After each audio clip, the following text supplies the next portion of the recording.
Hello my beautiful souls, welcome sa ating tarot reading sessions. Keep in mind, general reading po ito, maaaring mag-resonate, maaaring hindi. Kunin nyo na lang po kung para sa inyo and leave the rest. Maaaring mag-shift na energies or magkabaliktad ang sitwasyon, kaya kayo na pong bahala kung saan kayo nakalugar sa reading natin. Okay, so let's see.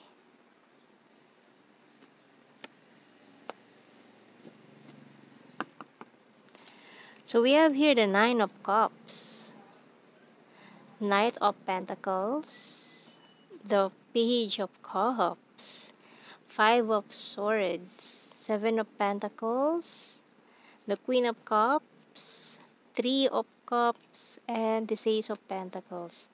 So yung bottom card is the Two of Wands. Uy, parang may hinihintay ka rito, tinitingnan ka sa malayo. O, ayan o, may kasunod pa niya is Three of Wands. Ayan, mukhang may tinitingnan ka sa malayo, hinihintay mo itong taong to. O maaaring ikaw ang hinihintay nitong taong to. No, pwede magkabaliktad ang sitwasyon. Ayan.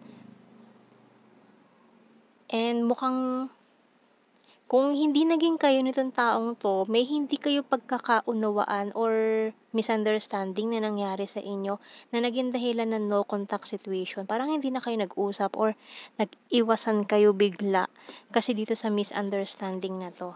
So, tingnan natin. Pero hinihintay niya na mag-reach out ka sa kanya or mapansin mo siya. So, we have here playing cards, broom, knife. So, may mga masasakit na salita na nabitawan dito. Maaaring nagkasagutan kayo nitong taong ito. Kaya bigla na lang kayo nag-iwasan. Hindi na kayo nag-usap. Sayang naman, may chemistry pa naman sana kayo. Pero biglang ganun ang nangyari. Okay, so, tingnan natin.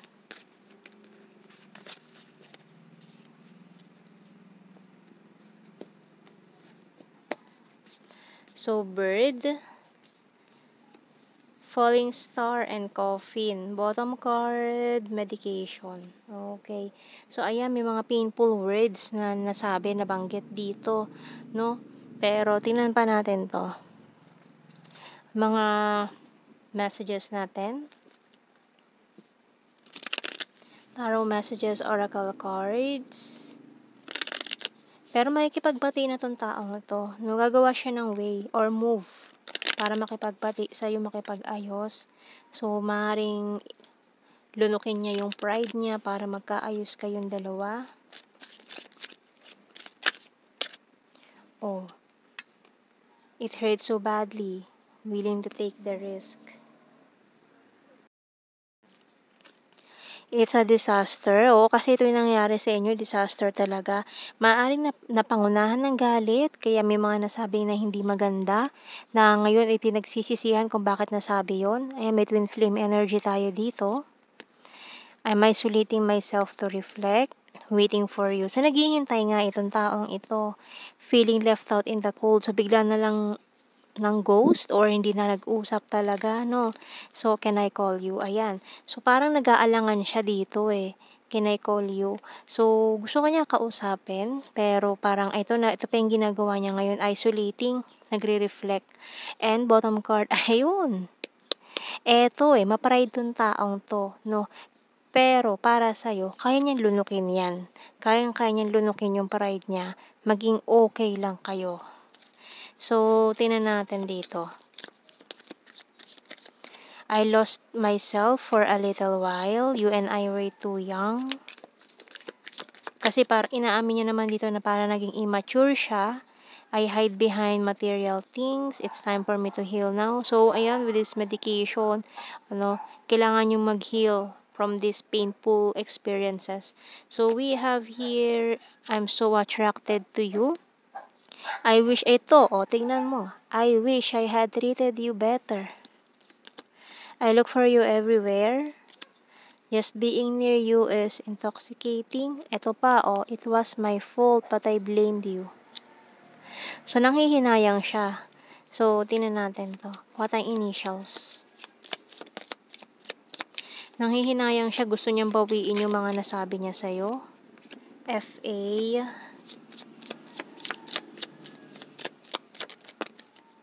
O B, U, Y, letter H, P, Z,